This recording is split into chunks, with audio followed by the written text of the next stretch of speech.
আসসালামু আলাইকুম, welcome to my channel. সবাইকে স্বাগত জানাচ্ছি আমার টেস্টি কিচেনে। আজকে আমি আবারও খুবই সহজ একটা রেসিপি নিয়ে হাজির হলাম, আর সেটা হচ্ছে রসমালাই। রসমালাই তৈরি করা খুবই সহজ, কিন্তু এটা তৈরি করতে কিছু নিয়ম মেনে চলতে হয়। আজকে আমি সেটাই আপনাদেরকে দেখাবো, কিভাবে কিছু নিয়ম ফলো করে আপনারা খুব সহজে খুবই ইয়ামি রসমালাই বানাতে পারেন। তাহলে চলুন দেখে নেই আমাদের কি কি লাগবে।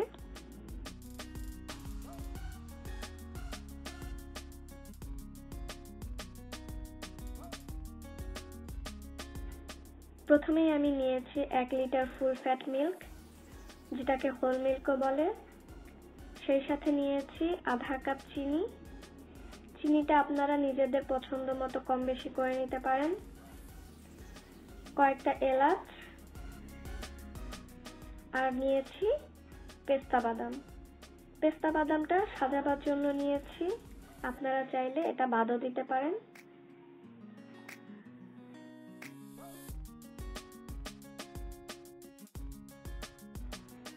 একটা ছড়ানো পাত্র নিয়ে নিয়েছি। ছড়ানো পাত্র নেওয়াটা খুবই জরুরি, না হলে দেখা যাবে রসমালাইয়ের মিষ্টিটা দেওয়ার পর এটা এক্সপ্যান্ড করার জায়গা পাবে না। এটা হচ্ছে প্রথম টিপস রসমালাই বানানোর জন্য। প্যানে মিল্ক দিয়ে দিব, দিয়ে এলাচের মুখটা খুলে দিয়ে দিব।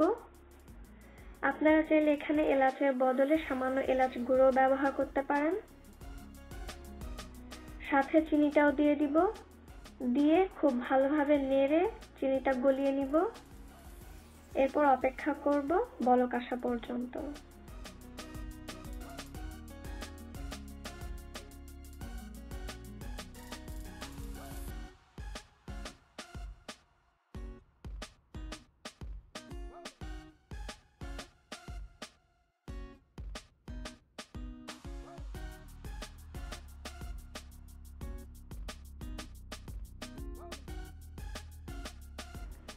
বলক আসার পরে নেড়ে দিয়ে চুলার আঁচটা একদম কমিয়ে দিব।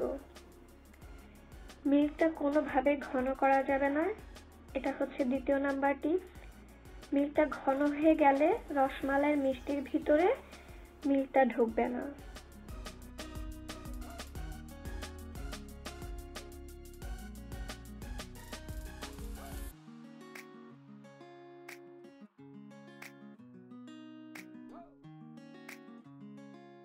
এখন আমরা রসমালাইয়ের মিষ্টিটা বানানো শুরু করব।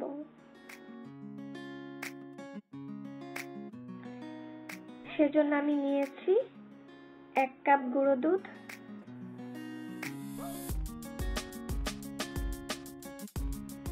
সেই সাথে নিয়েছি আধা চা চামচ ময়দা,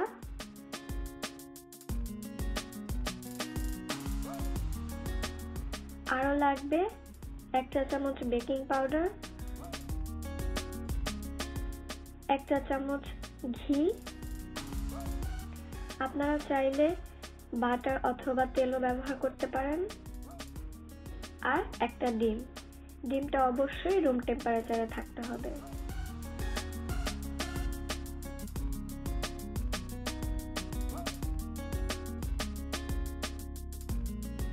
প্রথমে ডিমটা ফেটিয়ে নিব।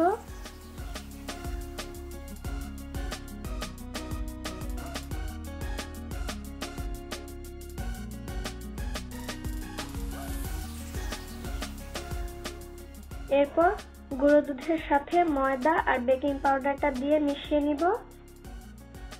এখানে আমি ফুল ফ্যাট গুঁড়ো দুধ নিয়েছি। আসলে যে কোনো মিষ্টির ক্ষেত্রে ফুল ফ্যাট মিল্ক নেওয়াটাই ভালো, এতে মিষ্টিটা ভালো হয়। লো ফ্যাট না ব্যবহার করাটাই উচিত। এখন এতে ঘি আর ফ্যাটানো ডিমটা দিয়ে খুব ভালোভাবে মেখে নিব। খুবই স্টিকি একটা ডো তৈরি হবে। আপনারা খেয়াল রাখবেন এই সময় যেন খুবই স্টিকি একটা ডো তৈরি হয়, এটা খুবই জরুরি। এটা হচ্ছে তৃতীয় নাম্বার টিপস। আপনারা যদি মনে করেন ডোটা স্টিকি হয়নি, একটু শক্ত রয়ে গেছে, তখন আরেকটা ডিম ফেটিয়ে নিয়ে সেখান থেকে 1 চামচ বা 2 চামচ দিয়ে ডোটাকে স্টিকি করে নিতে পারেন, অথবা লিকুইড মিল্কটা একটু গরম করে সেখান থেকেও 1 চা চামচ বা 2 চামচ দিয়ে নিতে পারেন। তবে খেয়াল রাখতে হবে পানি দেওয়া যাবে না, কোনোভাবেই পানি ব্যবহার করা যাবে না।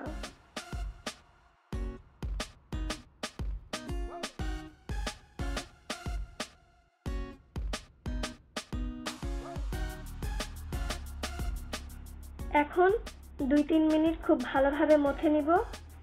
খুব নরম একটা ডো তৈরি হবে।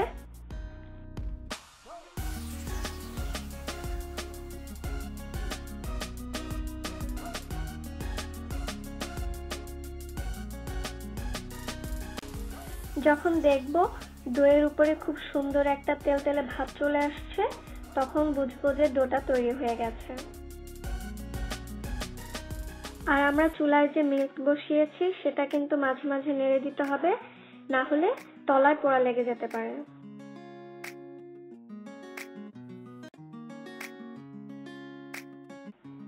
এখন আমরা মিষ্টিটা তৈরি করে নিব।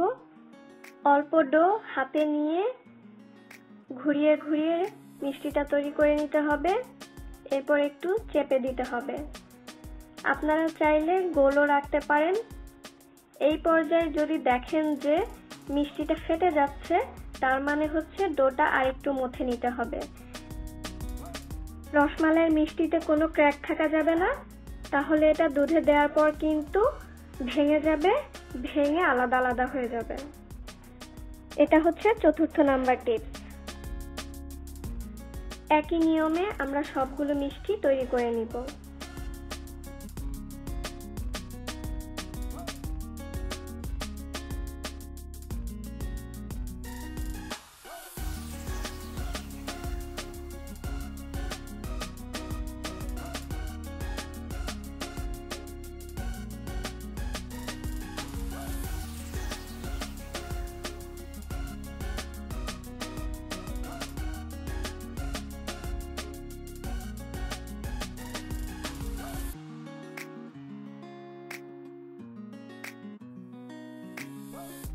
যখন সবগুলো মিষ্টি তৈরি হয়ে যাবে, তখন চুলার আঁচটা বাড়িয়ে দিয়ে মিল্কে বলক নিয়ে আসতে হবে।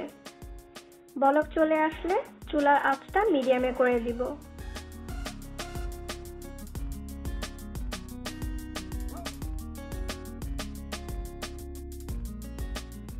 এরপর একে একে এতে সবগুলো মিষ্টি দিয়ে দিব।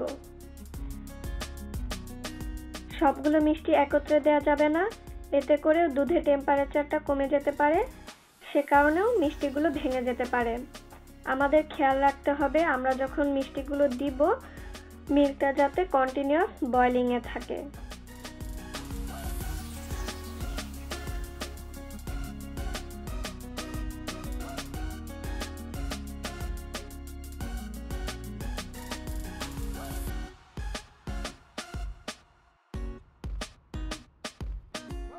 দু 1 মিনিটের মধ্যেই দেখবো যে মিষ্টিগুলো ফুলতে শুরু করেছে, তখন খুব আস্তে আস্তে মিষ্টিগুলোকে উল্টে দিব।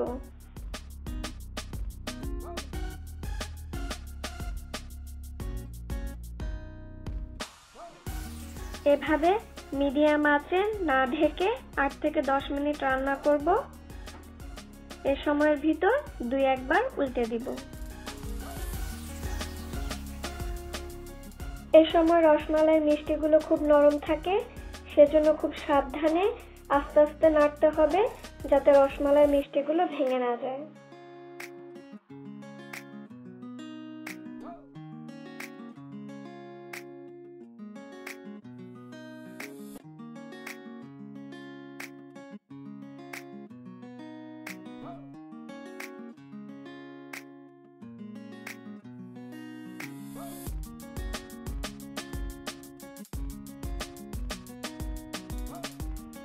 এই যে দেখেন রসমালাই মিষ্টিগুলো কি সুন্দর ফুলে উঠেছে, আর মিল্কটাও অনেক ঘন হয়ে এসেছে, তার মানে রসমালাইটা হয়ে গেছে।